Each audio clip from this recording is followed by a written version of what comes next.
Salut à tous et le vagabond, c'est pour une nouvelle vidéo. Et comme en fin de mois, c'est l'heure de la rétrospective. Générique.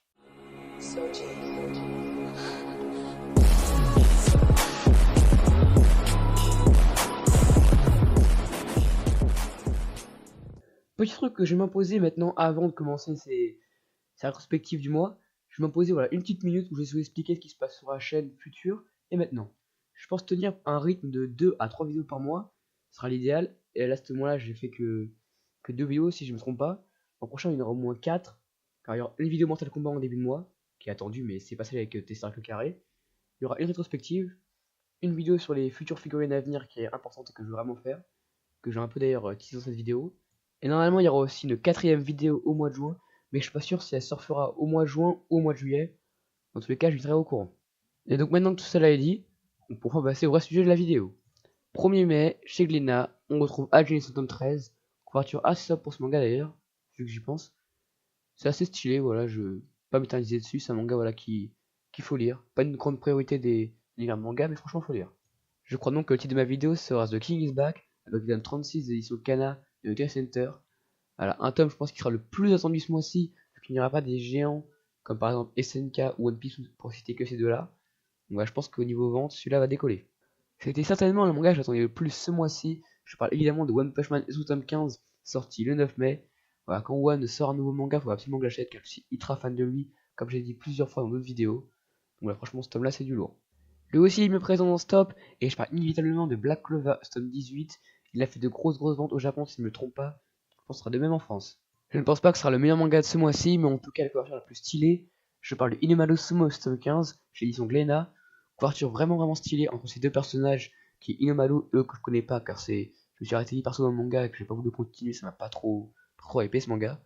Mais en tout cas, c'est pour vous. Le petit manga de Kaze We Never Lair sort son tome 5 en France. C'est pas un manga qui me hype parce que je l'ai tout simplement pas commencé, mais si vous me le conseillez, peut-être en commentaire.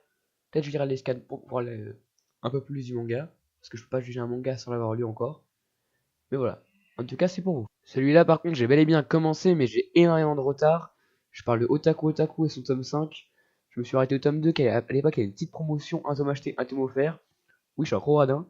Et du coup, bah, je l'avais acheté pour voir. Ce manga m'avait beaucoup plu, mais j'ai un peu trop la flemme de continuer. Car il y a d'autres mangas qui sortent. Je suis en train de lire la saison 4 d'Hippo. Là, ça m'a hypé beaucoup plus que ça. Du coup, peut-être un jour, je recommencerai quand il y aura peut-être 10 tomes, je pense. Laisser un peu d'avance au manga. Mais pour l'instant, c'est pas pour moi. Encore un que j'ai pas commencé, je parle de Alien Zero et Season 4. J'ai jamais accroché avec Fairy Tail, j'ai peut-être commencé un peu. Là, je vois que ça prend pas trop la même tournure, donc ça peut être sympa. Peut-être à lire plus tard. Normalement, j'ai à peu près fait le tour des mangas qui sortent ce mois-ci. Le dernier sera Psycho Pass, la saison 2, son tome 5.